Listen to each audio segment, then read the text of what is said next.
Déjà, c'est un rêve d'enfant de venir ici. Et elle m'a fait la surprise. Donc, s'il y a vraiment un point à mettre en avant ici, c'est que c'est une convention fantastique. Il y a énormément de passionnés, des gens extrêmement intéressés. Ce matin, on s'est levé à 5h30 pour venir, pour être là à l'ouverture et du coup, on regrette pas, quoi. J'accompagne mon fils à la Paris Games Week parce qu'il est passionné de jeux vidéo et de tout cet univers geek. Il y a de tout, c'est très aéré. C'est pas oppressant comme d'autres salons qu'on a pu faire. Donc en fait, je viens ici pour jouer. Tout gamer qui se respecte vient jouer ici, normalement. C'est bien, c'est logique, j'ai envie de dire. Donc par exemple, on peut faire la queue.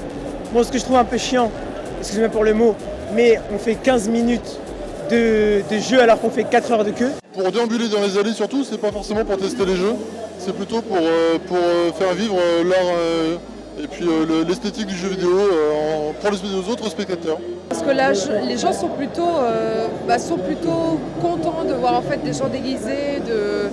Pour eux, c'est quelque chose de magique, surtout pour les enfants, c'est assez féerique. Comme je suis youtubeur, je suis invité gratuitement. Et c'est comme tout le monde, on teste des jeux vidéo. Parfois, on a la priorité pour passer, par exemple, à FIFA, Black Ops, etc. Et après, on peut rencontrer nos abonnés, c'est plutôt sympa. Alors, on est ici sur la Paris Games Week tout d'abord pour bien sûr rencontrer les joueurs. Parce que le jeu vient de sortir il y a 2 jours, le 25 octobre. Et donc voilà, on veut fêter la sortie en grande pompe sur la Paris Games Week pour la première année pour Focus Home Interactive. On est sur le stand, sur le hall éditeur. Écoutez, depuis ce matin, on a tout le temps du monde sur le stand.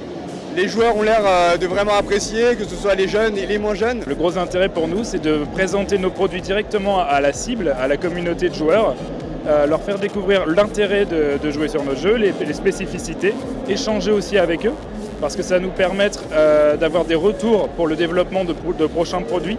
Donc c'est vraiment faire tout ça ensemble et créer aussi des communautés sur certains jeux, sur nos accessoires, nos marques, pour que la communauté soit de plus en plus attractive et qu'on ait de plus en plus de retours avec elle sur nos réseaux sociaux. Le Made in France, il fonctionne plutôt bien.